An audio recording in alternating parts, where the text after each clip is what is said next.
Been doing Muay Thai for about 1.5 years, and I just want to show you some analogies with baseball that might help simplify your biomechanics. So imagine you're playing baseball with your buddies and you're just lobbing a ball, you're playing catch. Nice and light over your head. Maybe you want to walk forward, you want to catch and throw, catch and throw. You can do this backwards, catch it and throw it, catch it and throw it. And if you want to do it a little harder, maybe you want to throw a strike, rather than being, nice and easy with your lob, you're going to sort of hunch down, you're going to blade off your hips, and you're going to just throw it down the pipe. Throw in a nice strike, same exact motion, just lower. Now this is actually very analogous to the biomechanics of the cross in boxing, and to an extent the jab. So when I play catch, instead of coming over my head, I'm just going to make a light fist, and I'm just going to come forward. I'm almost the same motion, but it's coming like this. So doing that, catch, throw, 1, 2, moving backwards, catch, throw, 1, 2, catch, throw, 1, 2. And throwing the strike, lean into it a little bit, not too much, just, get a little lower, blade off your hips, 2, strike, 2. Now some things to keep in mind.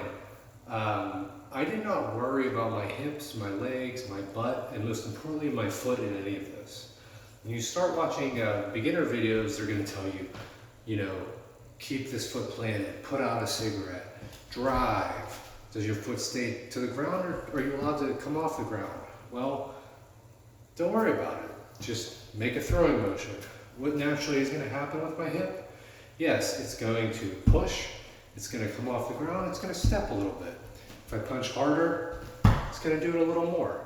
But I'm not thinking about it, I'm not concerned with it, I'm just worried about my own movement, nice and easy. The hip, the foot, the butt's all coming along for the ride.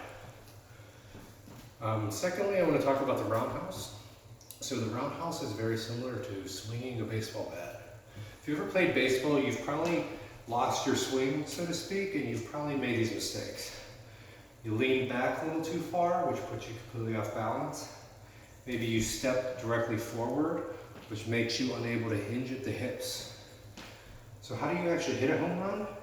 What you do is you actually step out at a 45-degree angle, and you wind up your hips. This allows you to completely open the hips and drive forward. This makes me square, and it makes my butt and my glutes pushing forward.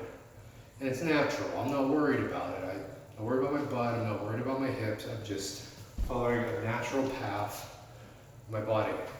The roundhouse kick is almost identical. The only difference is we're not going to really bend so much. We're going to stay upright.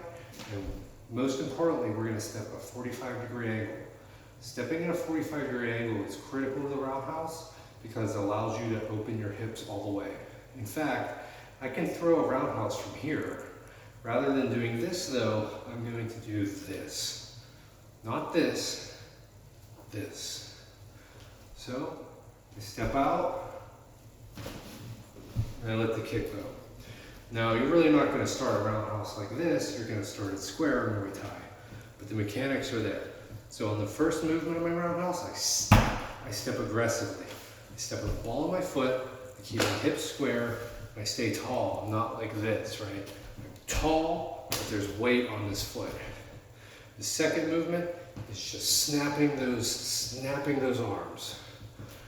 So I step, and I snap. I step, and I snap.